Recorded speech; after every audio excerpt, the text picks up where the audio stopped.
What's going on, family? Welcome to another episode of the Seez Monroe Show. I am your host, and today we're going to be talking about Avengers Doomsday trailer number 4. And actually, I'm going to get into Avengers Doomsday trailer number 3 as well, because there's a couple things in there that I want people to notice. And yeah, we're here to talk about it. And honestly, I was going to take this month off. There's not really a lot going on in the film world. We talked about pretty much everything last year. The Netflix acquiring Warner Bros. That's still a thing. Paramount is still trying to somehow get in on the deal, but it's just not happening for them right now. Pretty much the same stuff. Avatar, we talked about it. Amazing in 3D, high frame rate. Definitely go see it in high frame rate 3D. Other than that, the movie's not worth watching. Yeah, and I'm pretty much sure that we caught up on that. And also in the Avatar review, I did state that Kang would be back in Avengers Doomsday. And I'm bringing that to your attention today because I just seen the Avengers Doomsday trailer number 4. And it's going to be something that you're going to love. I know it. I know it because I loved it. And really, it's very hard to please me in these type of situations. Grow up. First off, I want to say the fact that they have the Wakandans in here, the fact that they have Namor in here, the fact that they have the Fantastic Four in here, it was everything you needed to see on screen at this point in time. It's like the first 2 trailers were a letdown for me, and come to find out, the first 2 trailers for Avengers Doomsday aren't even a part of the film. That was just something that they put out for the fans to see. And the last 2 trailers, the one with X-Men and this one that's coming out tomorrow or the day after, I believe, those are actually a part of the film. So that's good to know. And let's get into it. So the start of this trailer, you see Shuri, and you know what? It doesn't even matter. I'm not even going to explain this trailer to you because you guys are going to want to see this trailer this weekend. Hopefully you go check Avatar out just to watch this trailer. It's worth it. Either way, you see this trailer, it opens up, and you start to see the characters. You see Shuri, you see M'Baku, you see the Atlanteans, and then you see Namor. And then you see Ben Grimm. But before you see Ben Grimm, you see Namor sitting on like a throne somewhere. Maybe I don't know. He's sitting somewhere, right? And you notice behind him, they're in a desert land. You notice behind him, Pharaoh's tomb. And that just brought the biggest smile to my face, that moment alone. The reason being is, I told you guys last time we spoke that Jonathan Majors might be back as Kang. I see Avengers Doomsday trailer number 3 with X-Men, and I see Cyclops doing the Ultra Beam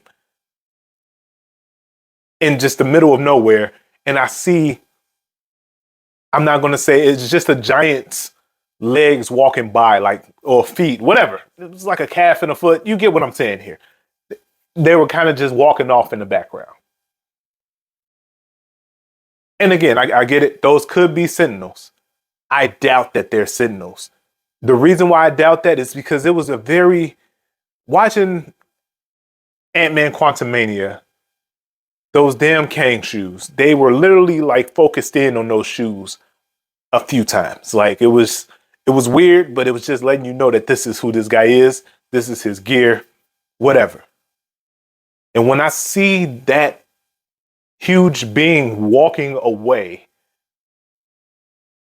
I believe those are Kang's shoes at that point in time. Like, yes, he's in giant form, but Kang can do things like that. Like, Kang has been in comics with the Beyonder. Like, for what we got with Kang in the MCU is nothing compared to what this man is capable of. Like, I want you guys to understand, Kang was there at the birth of mutants. We can say that Kang he's the reason why the mutants started. Like, the first mutant is Apocalypse. Apocalypse was a slave at Pharaoh's temple. Like, Ramatut reigned over my man, Apocalypse at that time.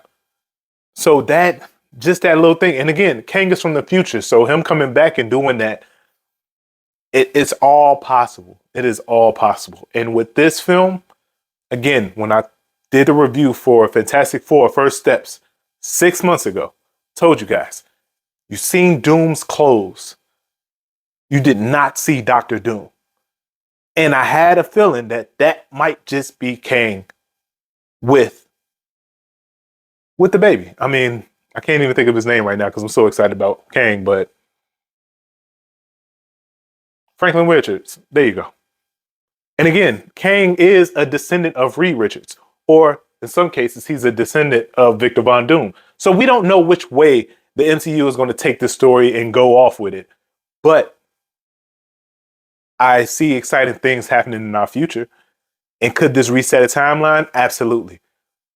And you can continue to keep Kang as a big bad in the MCU, not just for now. And I'm talking after Secret Wars. He can always come back because that's the type of villain Kang was. He wasn't a one-time thing. He wasn't a Thanos. He wasn't an Ultron. He wasn't a... Who else did they whoop on? I can't even say Loki because Loki just keeps coming back for some odd reason. He's good one second, bad the next second, whatever. Kang is a beast, and if they use just a quarter of his abilities and what he does in the MCU, I think you guys would be taken for a ride. This is going to be an amazing feat. Galactus, again, having Galactus in the last Fantastic Four First Steps, I felt like it was a waste to have him there, especially at that time. They just needed to get people excited again, and they used Galactus to get people excited. That was a beautiful display of Galactus. Like, that was the first time we're actually seeing a physical Galactus on the big screen, besides the little cloud in the, what was that, 2005? So they did a good job with that, but overall, they really didn't show who Galactus was. And with the movie, the way it was, they really could have did a good backstory on Galactus and what he was and why he's doing what he's doing. They should have had, I almost said Norman Rad, but the whatever the female Silver Surfer name is, they should have had a little backstory on her. Spend some time there because they spent a lot of time focusing on the Fantastic Four making a decision, and it really wasn't that deep of a decision to make in the first place. They tried to create this drama-filled moment for 2 or an hour and some change, and it wasn't really necessary.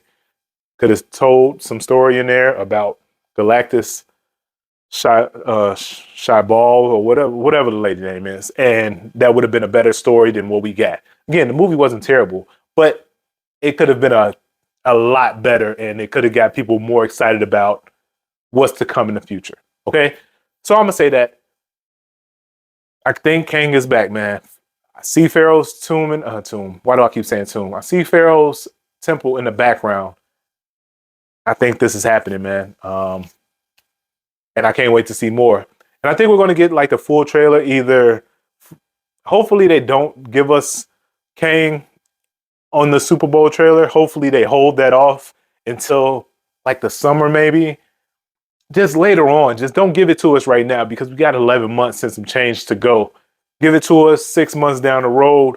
We see it in July with the Spider-Man trailer. We see Kang is involved in all this other stuff, and there you go. Like, you're going to have some people talking about it. Already going to have people talking about it for the next 6 months.